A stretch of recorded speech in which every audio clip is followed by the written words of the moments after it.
Première lettre de Jean, chapitre 3. Voyez, le Père nous aime tellement qu'il nous appelle ses enfants, et c'est vrai, nous sommes ses enfants.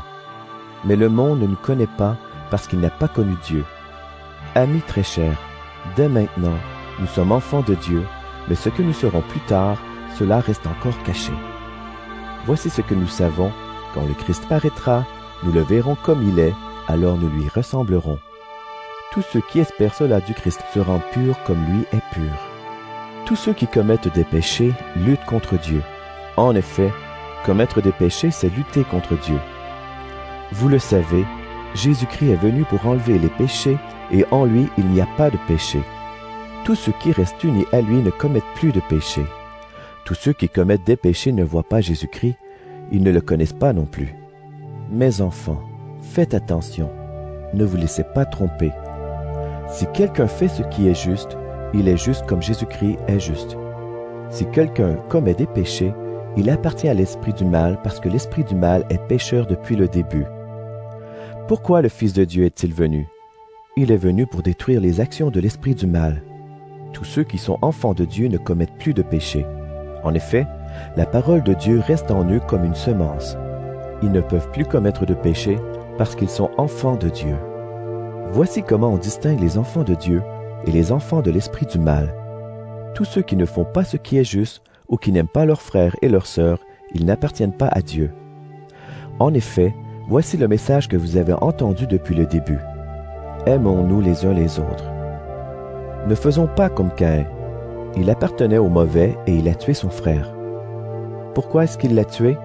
Parce que les actions de Caïn étaient mauvaises et celles de son frère étaient justes. Frères et sœurs chrétiens, le monde vous déteste. Ne soyez pas surpris de cela.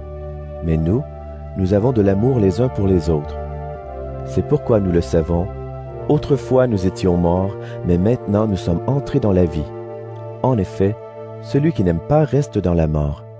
Tous ceux qui détestent un frère ou une sœur sont des assassins, et vous le savez, un assassin n'a pas en lui la vie avec Dieu pour toujours. Aimer, qu'est-ce que c'est? Maintenant nous le savons. Jésus a donné sa vie pour nous. Donc, nous aussi, nous devons donner notre vie pour nos frères et nos sœurs. Voici un exemple, quelqu'un est riche. Il voit un frère ou une sœur qui est dans le besoin, et il ferme son cœur.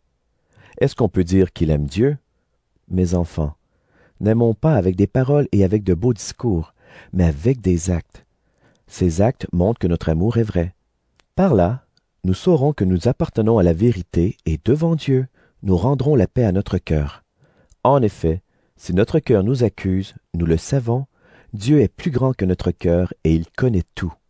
Amis très chers, si notre cœur ne nous accuse pas, nous sommes pleins de confiance devant Dieu et nous recevons de lui tout ce que nous demandons. Pourquoi? Parce que nous obéissons à ses commandements et nous faisons ce qui lui plaît.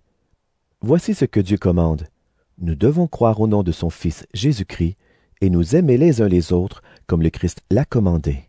Celui qui obéit aux commandements de Dieu, il vit en Dieu et Dieu vit en lui. Oui, Dieu vit en nous à cause de l'Esprit Saint qu'il nous a donné.